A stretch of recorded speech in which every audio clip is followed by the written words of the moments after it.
Executive Shailesh Sampathy garu, Associate VP Srimati Deepika Sampathy garu, Principal Srimati Mamta garu, members of the teaching faculty and administrative faculty, and dear students of Siva Sivani Degree College. I'd like to express my gratitude to the management of Siva Sivani Degree College for having invited me here today on the eve of the Republic Day, and giving me the opportunity of witnessing this beautiful spectacle here. It was a very nice slow march. The flag, the torch bearing ceremony was very nice. The dance of the Prithvi, Agni, Jal, Vayu, Akash was very significant and very imperative.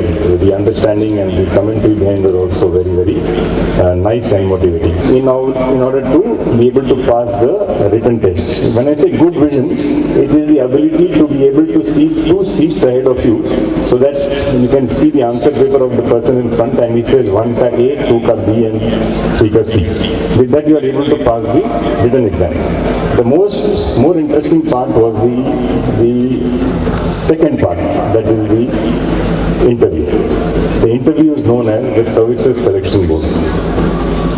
The Services Selection Board comprises of certain elements. One of them is called a group task. For example, they would be told, the group, entire group would be told, to cross a small obstacle like a stream. The stream is dummy, but you'll be told that this is a stream and how will you cross this stream. They would be given logs of wood, some rope, some other small material to help you achieve the task. One of the candidates amongst that group would be appointed as a leader. And there would be an officer who would observe the leader. He would observe the leader's decisions.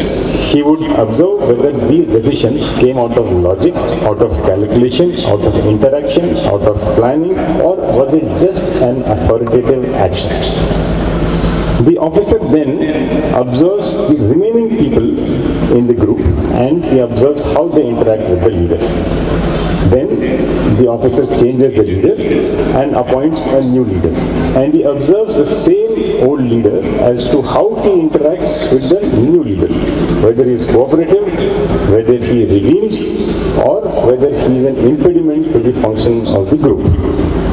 Based on that, he assesses whether the candidate is fit to join this massive group called the Indian Army, which is an institution of leaders. So one could think, one could introspect, look into oneself and think, as life progresses, will I be a leader or will I be a follower? So a leader is a driver. He is not a passenger. He leads people. He takes people to destinations and he delivers results.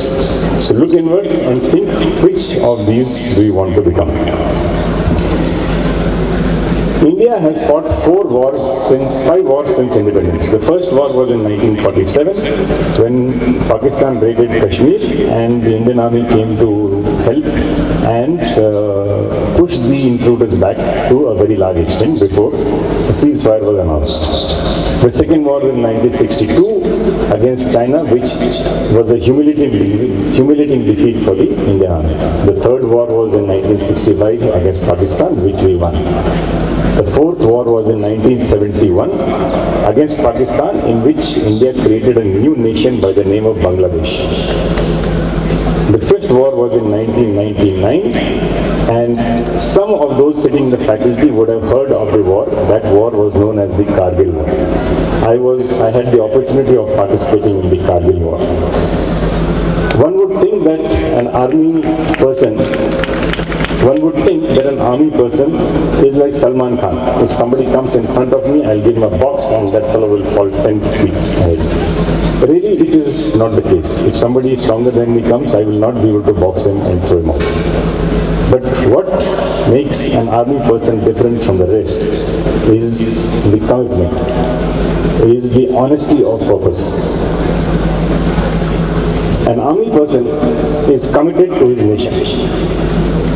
The difference between somebody who is not trained and not part of the army and somebody from the army is the level of honesty of purpose and the dedication to the duty that one is performing. I heard the story of a little girl who was getting frustrated at home and tired of life. So she asked her father, what should I do? The father said, here is one potato, here is one egg, and here is some tea leaves. Put them all in water and come back. So the girl puts them into water and the father says, boil the water. So water is boiled. And when she comes back, the medium of the three has changed. The egg, which was soft earlier, has become hard. The potato, which was hard earlier, has become soft. And the tea leaves have changed the color of water. The medium for all three was the same, hot water. The medium for all three was the same, hot water. The medium for all of you is the same, Siva Sivani Degree College. How is it going to change you? Is something that you have to think about yourself. How are you going to utilize these 3 or 4 years of this medium and make yourself useful and good leaders for the benefit of our nation? With that, I'll say thank you and God bless you all.